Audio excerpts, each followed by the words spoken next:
Ya'ni birodaringiz shunday bo'lsin ekanki, sizga nasihat qilib tursin ekan. Bir xato qilganingizda birodaringiz botinib, "Ey birodar, to'xta, bu ishing noto'g'ri.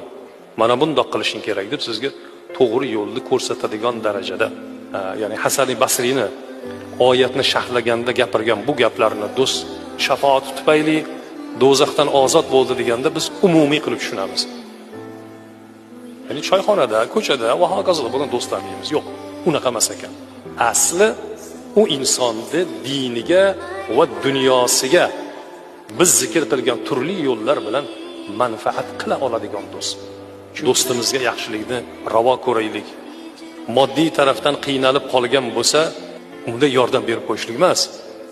Moddiy tarafdan chiqarib oladigan darajada yordam bering. O'sha qiyin tushib qolgan ahvolida. Bu dunyoviysi. Mashaqqati bo'lsa, imkoningizdan ham ziyod qilib uni mashaqqatini aritishga harakat qiling. Toat ibodatda ham toat ibodatga buyuring uni.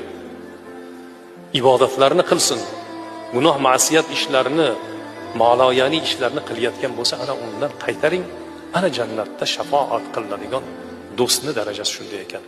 Allohim buni har birimizga o'zi nasib aylasin.